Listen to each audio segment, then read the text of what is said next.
রাজধানীর উত্তরার মাইলস্টোনে মর্মান্তিক বিমান দুর্ঘটনায় আহত অনেকেই আশঙ্কাজনক অবস্থায় চিকিৎসাধীন জাতীয় burn institute and plastic surgery ইনস্টিটিউটে। সেখানকার পরিস্থিতি জানাতে সরাসরি যুক্ত হচ্ছেন সহকর্মী মাহফুজা মোসলাহি।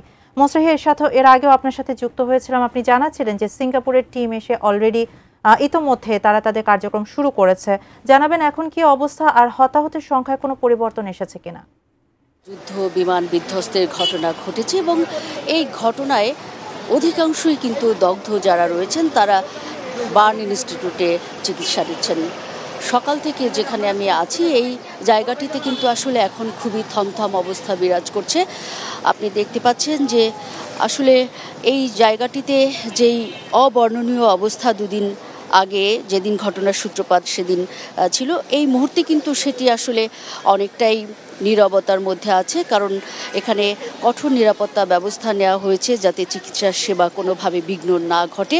মাইলস্টোন কলেজ বিমান দুর্ঘটনায় হতাহতদের জন্য যে সহযোগিতা করা হয়, বিশেষ করে রক্তের জন্য, সেখানেও কিন্তু সেই প্রয়োজনটা মেটাতে এখানে হেল্প ডেস্ক বসানো হয়েছে এবং আমরা দেখছি যে বিমান দুর্ঘটনায় আহতদের সহযোগিতায় অনেকেই এগিয়ে এসেছেন, রক্ত দিয়েছেন।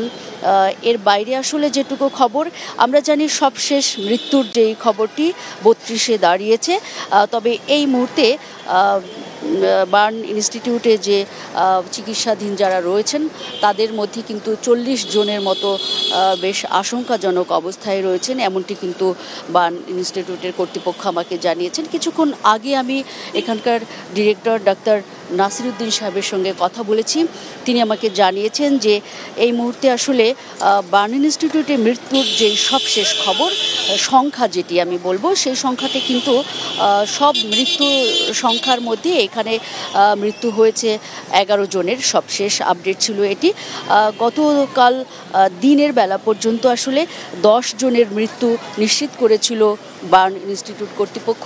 তবে কিছুক্ষণ আগে এখানকার ডিরেক্টরের সঙ্গে আমি কথা বলেছি, তিনি জানিয়েছেন রাত 12:15টার দিকে আরও একজনের মৃত্যু হয়েছে এখানে। এর ফলে কিন্তু মোট 32 জন মৃত্যুর মধ্যে 11 জন মৃত্যু কিন্তু হয়েছে এই বার্ন ইনস্টিটিউটে।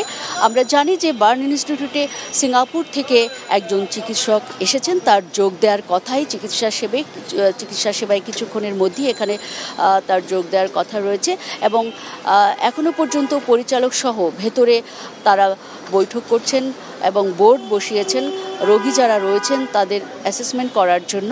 এবং এরপরে আসলে আমরা জানতে পারবো যে সবশেষ আপডেটটা কি। তবে পরিচালক জানিয়েছেন যে 3টার পর তারা একটি সংবাদ সম্মেলন করবেন। যদিও আমরা কিছুক্ষণ আগের খবরে জানিয়েছিলাম যে 11টার পর আমাদেরকে জানানো হয়েছিল, কিন্তু কিছুক্ষণ আগে ডিরেক্টর জানিয়েছেন যে সবশেষ পরিস্থিতির একটি আপডেট নিয়ে তারা জানাবেন সংবাদ সম্মেলনে আজ দুপুর 3টার পরে। এই ছিল আমার কাছে এখানকার সবশেষ পরিস্থিতির খবর।